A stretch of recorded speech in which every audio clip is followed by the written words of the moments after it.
Hello friends, welcome to my channel. आपका स्वागत है टीएस क्लासेस पे। जैसे कि आप जानते हैं, आपका आरओ एग्ज़ाम रद्द हो चुका है। ये आपका जून या जुलाई में आपको देखने को मिल सकता है।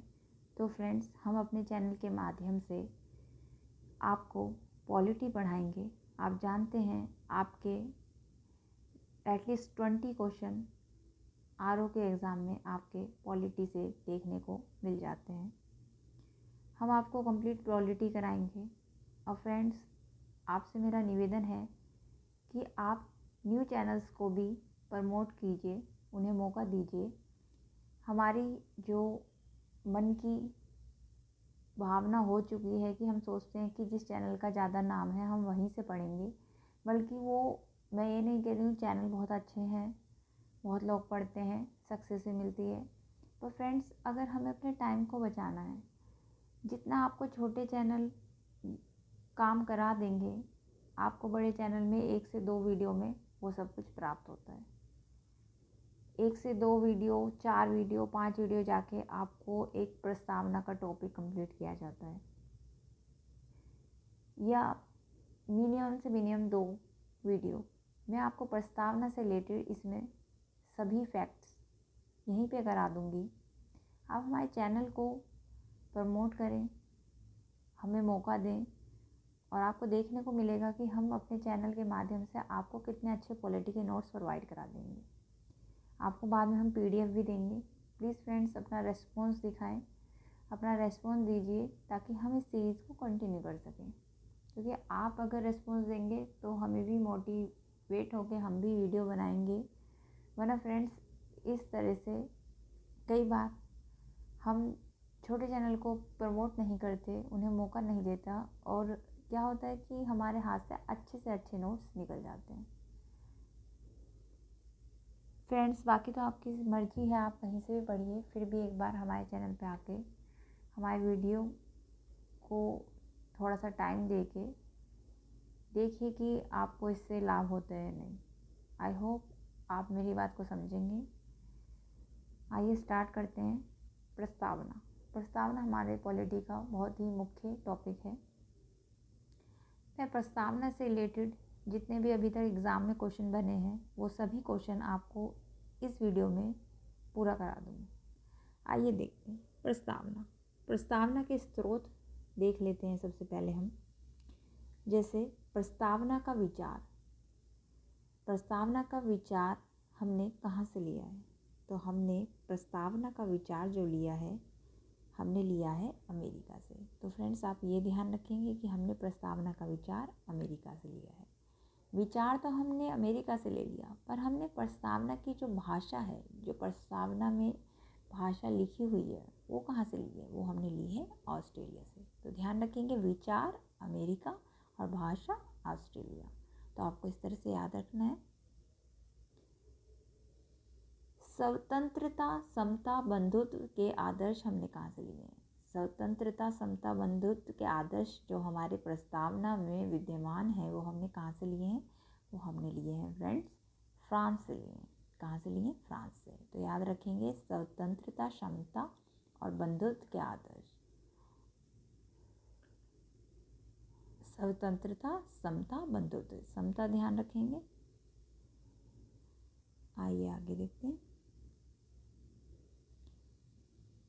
देखिए फ्रेंड्स, सामाजिक, राजनीतिक, आर्थिक न्याय, ये 3 तरह के न्याय, 3 प्रकार के न्याय की बात की गई है। ये हमने कहाँ से लिए हैं अपनी प्रस्तावना में? ये हमने रूस से लिए हैं। सामाजिक, राजनीतिक, आर्थिक न्याय। आपको मैं बता दूं कि पीसीएस के एक पेपर में, मुझे सन तो याद नहीं है, अभी हाल फिलहाल में जो पेपर हुआ था, उसमें ये क्वेश्चन पूछा गया था कि सामाजिक, राजनीतिक और आर्थिक कितने प्रकार के न्याय हैं हमारी प्रस्तावना में। ये बात करी गई थी, और यहाँ पे ऑप्शन दे दिए थे 3, 4, 5। तो आप ध्यान रखेंगे कितने न्याय की बात हुई है?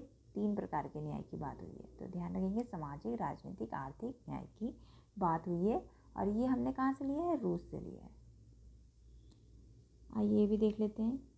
विधिक स्वरूप क्या है प्रस्तावना का? तो विधिक स्वरूप ये है कि प्रस्तावना हमारी अपरिवर्तनीय है, मतलब इसका अर्थ क्या हुआ? प्रस्तावना में लिखी बातों को न्यायालय लागू नहीं करा सकते। तो अपरिवर्तनीय है हमारे, इसका विधिक स्वरूप है प्रस्तावना का, और प्रस्तावना में लिखी बातों को न्यायालय लागू नहीं करा सकती। तो ये जरूर आप ध्यान रखेंगे, इसका विधिक स्वरूप कैसा है? अपरिवर्तनीय। ये क्वेश्चन पूछ लेता है। आइए आगे चलते हैं।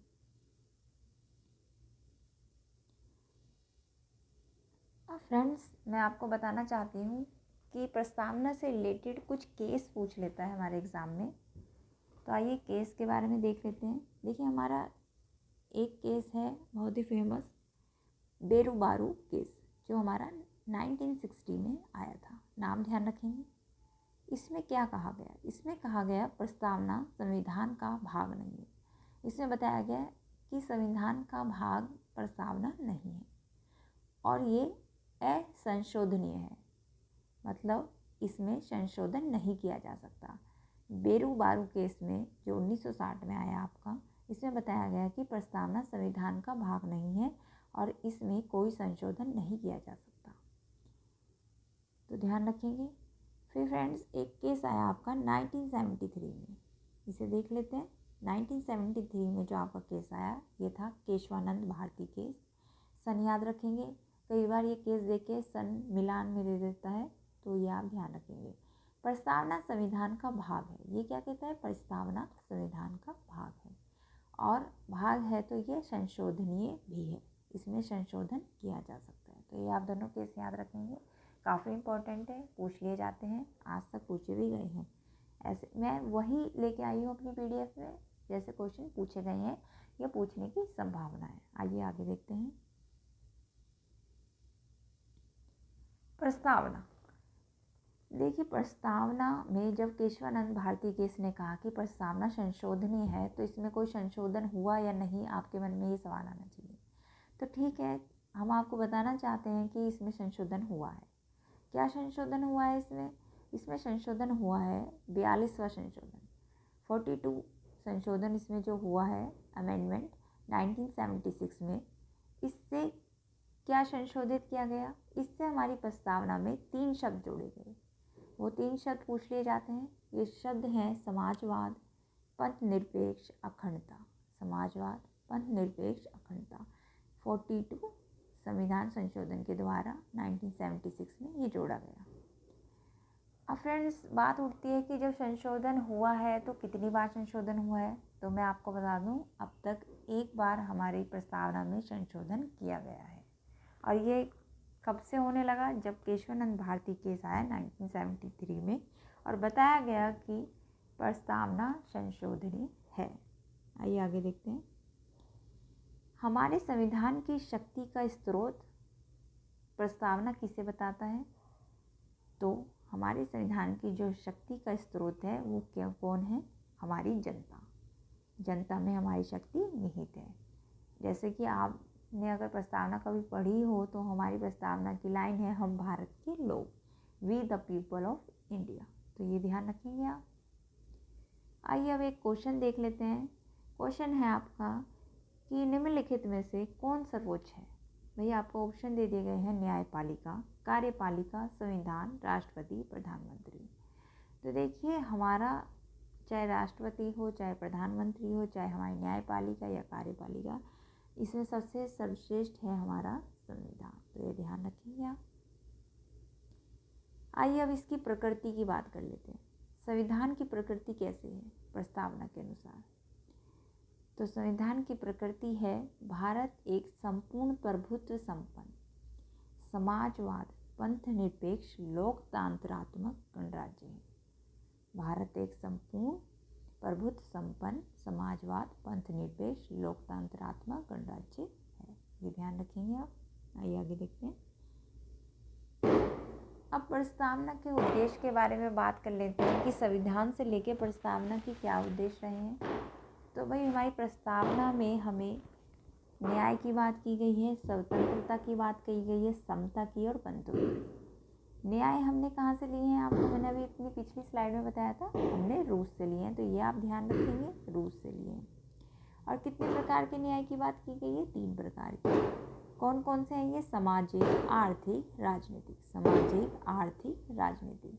बात करते हैं कि स्वतंत्रता। स्वतंत्रता कितने प्रकार की हमारे प्रस्तावना में निहित है? 5 प्रकार की। इनके प्रकार मैं आपको बता देती हूँ। विचार अपने विचार रखने की स्वतंत्रता, अभिव्यक्ति की स्वतंत्रता, विश्वास, धर्म की स्वतंत्रता और उपासना की। ये आप ध्यान रखेंगे, 5 प्रकार की स्वतंत्रता। इसमें मैं आपको बताना चाहती हूँ कि एक क्वेश्चन एक बार पेपर में बना था कि हमें स्वतंत्रता कितने प्रकार की दी गई है और नाम दे दिए गए थे कि 5 प्रकार की स्वतंत्रता के, और उसमें आर्थिक स्वतंत्रता की बात की थी। बल्कि आर्थिक स्वतंत्रता हमारी प्रस्तावना में हमें प्रदान नहीं है, हमें आर्थिक न्याय प्रदान किया गया है। तो ये आप ध्यान रखेंगे। आइए बात करते हैं हम समता की। समता 2 प्रकार से दी गई है हमें, प्रतिष्ठा और अवसर की स्वतंत्रता, और बंधुत्व एक प्रकार जो देश की एकता और अखंडता के लिए जरूरी है। आइए आगे देखते हैं। प्रस्तावना से ही कुछ शब्द जुड़े हुए इनकी भाषा को देख लेते हैं कि ये क्या कहना चाहते हैं। समाजवाद क्या है? समाजवाद गांधी और नेहरू के विचारधाराओं से प्रभावित समाजवाद हमारी प्रस्तावना में है। ये लोकतांत्रिक समाजवाद है जिसमें सभी को समान अवसर प्रदान किए जाएंगे।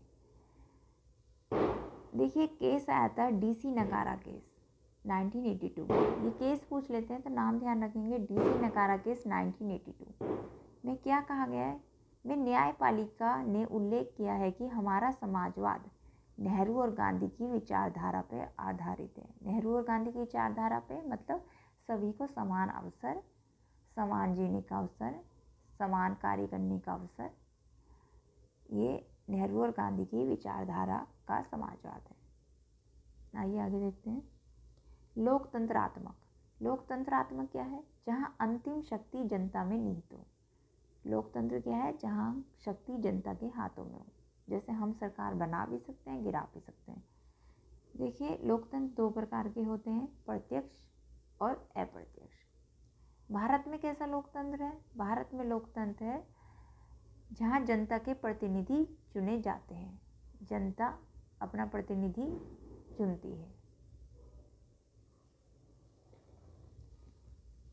आइए पंथ निरपेक्ष की बात कर लेते हैं, जिसका अपना कोई राजकीय धर्म नहीं होता। राज्य सभी धर्मों के साथ समान व्यवहार करेगा, देश के नागरिकों को समान धार्मिक स्वतंत्रता प्रदान करेगा। तो पंथ निरपेक्ष का अर्थ ये हो गया। आइए अब आगे देखते हैं। देखिए समाजवाद के लिए थोड़ा सा बताया गया है। समाजवाद में जो आय की असमानताओं को दूर करने की बात करता है। और लोकतंत्र, देखिए लोकतंत्र मैंने बताया आपको 2 प्रकार के होते हैं, प्रत्यक्ष अप्रत्यक्ष। बड़ी जनसंख्या वाले देश अप्रत्यक्ष लोकतंत्र को अपनाते हैं, जहां जनता द्वारा चुने प्रतिनिधि विधायिका में जाकर कार्यपालिका या विधायिका का हिस्सा बनकर अपने कार्य का निर्वाह करते हैं। तो आप ये भी ध्यान रखेंगे। आइए आगे देखते हैं। प्रस्तावना से कुछ जुड़े शब्द को और देख लेते हैं। गणराज्य। गणराज्य से क्या मतलब है? ऐसा देश जिसका राष्ट्रीय अध्यक्ष वंशानुगत रूप से नहीं बल्कि प्रत्यक्ष व अप्रत्यक्ष रूप से निर्वाचित होता है। तो ध्यान रखेंगे, ऐसा देश जहाँ का राष्ट्रीय अध्यक्ष वंशानुगत रूप से नहीं बल्कि प्रत्यक्ष व अप्रत्यक्ष रूप से निर्वाचित होता है। नागरिक सभी पद पर आसीन होने के लिए योग्य होगा। संपूर्ण प्रभुत्व संपन्न से मतलब देख लेते हैं, ऐसा देश जो आंतरिक और बाहरी निर्णय लेने की सर्वशक्ति रखता है। आंतरिक और बाहरी निर्णय लेने की सर्वशक्ति रखता है। प्रस्तावना से रिलेटेड कुछ कथन की बात कर लेते हैं। कथन पूछ लिए जाते हैं, एज इट इज़ लिख के आपसे पूछ लिया जाएगा कि ये कथन किसने कहा। तो आइए बात करते हैं। प्रस्तावना संविधान का परिचय पत्र है। प्रस्तावना संविधान का परिचय पत्र है, ये बहुत इम्पोर्टेंट है। तो ये किसने कहा है? N.A. पालकीवाला। N.A. पालकीवाला। दूसरा कथन देख लेते हैं। प्रस्तावना संविधान की आत्मा है, ये किसने कहा है? डॉक्टर ठाकुर दास भार्गव। प्रस्तावना संविधान की आत्मा है, डॉक्टर ठाकुर दास भार्गव। देखिए अनुच्छेद 32 में डॉक्टर भीमराव अंबेडकर ने संविधान की आत्मा कहा गया है, संविधान को आत्मा कहा गया है। अनुच्छेद 32 को संविधान की आत्मा डॉक्टर भीमराव अंबेडकर ने बताया है। बच्चे कंफ्यूज हो जाते हैं कि प्रस्तावना को डॉक्टर भीमराव अंबेडकर ने संविधान की आत्मा बताया, बल्कि अनुच्छेद 32 को बताया। तो ये आप ध्यान रखेंगे। और प्रस्तावना को संविधान की आत्मा बताया है डॉक्टर ठाकुर दास भार्गव ने। आइए आगे देखते हैं। प्रस्तावना दीर्घकालीन सपनों का विचार है। ये किसने कहा है? अलादी कृष्ण स्वामी अय्यर। अलादी कृष्ण स्वामी अय्यर, ये ध्यान रखेंगे आप। संविधान का पवित्र दस्तावेज है डॉक्टर भीमराव अंबेडकर। ये किसने कहा है? संविधान का पवित्र दस्तावेज है। देखिए ये थोड़ा मिसप्रिंट गलत लिखा गया है, शायद ये होगा संविधान एक पवित्र दस्तावेज है। एक कर लेंगे यहाँ पे, इसे थोड़ा सही कर लेंगे। एक पवित्र दस्तावेज है डॉक्टर भीमराव अंबेडकर, तो ये ध्यान रखेंगे। आइए आगे देखते हैं। प्रस्तावना संविधान की जन्म कुंडली है। ये किसने कहा है? Doctor K M. मुंशी। अब बात कर लेते हैं प्रस्तावना का उल्लेख अन्य प्रावधानों में। जैसे प्रस्तावना में हमें कुछ प्रकार की स्वतंत्रता न्याय की बात की है, ऐसे ही स्वतंत्रता न्याय या और शब्दों से जुड़ी जो फिलॉसफी है वो कहीं और दी गई है या नहीं, देख लेते हैं। देखिए नीति निर्देशक तत्व में अनुच्छेद 38 क्या बात करता है? सामाजिक आर्थिक राजनीतिक न्याय। देखिए ये भी हमें सामाजिक आर्थिक राजनीतिक न्याय की बात करता है, जो हमें प्रस्तावना में भी इस न्याय की बात लिखी गई है। मूल अधिकार अनुच्छेद 19 में हमें 6 प्रकार की स्वतंत्रता प्रदान की गई है और प्रस्तावना में हमें 5 प्रकार की स्वतंत्रता। तो ध्यान रखना है कि मूल अधिकार में हमें 6 प्रकार की, प्रस्तावना में 5 प्रकार की। मूल कर्तव्य में देश की एकता और अखंडता को सुनिश्चित करने वाली बंधुत्व की भावना। प्रस्तावना में भी बंधुत्व की बात की गई है और मूल कर्तव्यों में भी, तो ध्यान रखेंगे। संसद और राज्य विधानमंडल RVM राज्य विधानमंडल के कानूनों पर प्रस्तावना का प्रभाव। देखिए संसद और राज्य विधानमंडल के कानूनों पर प्रस्तावना का प्रभाव देख लेते हैं। प्रस्तावना में लिखे गए शब्द संसद और राज्य विधानमंडल के कानूनों को ओवरराइड नहीं कर सकते। ओवरराइड नहीं कर सकते अर्थात न्यायपालिका संसद और राज्य विधानमंडल के कानूनों को इस आधार पर खारिज नहीं कर सकती कि वो प्रस्तावना में लिखी बातों के साथ टकराव कर रहे हैं, क्योंकि प्रस्तावना आपकी कैसी है? अपरिवर्तनीय है। ये ध्यान रखेंगे। RVM मैंने बताई दिया है, राज्य विधानमंडल लिखा है मैंने इस तरह से। प्रस्तावना में अगर देखिए प्रस्तावना अपरिवर्तनीय है, पर प्रस्तावना में संशोधन भी हुए हैं। तो प्रस्तावना में संशोधन किस प्रकार से हुए? प्रस्तावना में संसद संशोधन तो कर सकती है, लेकिन ये संशोधन अनुच्छेद 368 के द्वारा संभव है। ये अनुच्छेद 368 के द्वारा प्रस्तावना में संसद संशोधन कर सकती है। सामान्य बहुमत से ये संशोधन नहीं हो सकता। प्रस्तावना में संशोधन केशवानंद भारती केस के आधार पर हुआ और केशवानंद भारती केस आपका आया था 1973, तो ये आप ध्यान रखेंगे। अनुच्छेद 368 के तहत संसद प्रस्तावना में संशोधन तो कर सकती है, परंतु देखिए ये ध्यान देने वाली बात है कि संशोधन तो कर सकती है, परंतु इसके मूल ढांचे में नहीं कर सकती। मूल ढांचे में कोई छेड़छाड़ नहीं होगी, ये बात पहले ही बता दी गई है।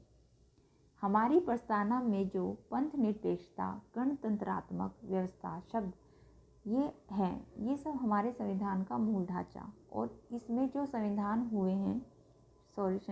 हुए हैं वो अनुच्छेद 368 के द्वारा हुए हैं। ध्यान रखेंगे कि 368 के द्वारा संशोधन हुए हैं, साधारण बहुमत से ये संभव नहीं है, तो ये भी आप ध्यान रखेंगे। अब बात कर लेते हैं 26 नवंबर 26 नवंबर 1949 को हमारा संविधान लागू हुआ है और इसी दिन हमारा संविधान अंगीकृत किया गया, मतलब अंगीकृत एडॉप्टेड। मैंने आपकी समझाने के पर्पज से ये लिख दिया कि अंगीकृत एडॉप्टेड। आई होप कि प्रस्तावना के सभी क्वेश्चन ये हमारा वीडियो पूरा करेगा।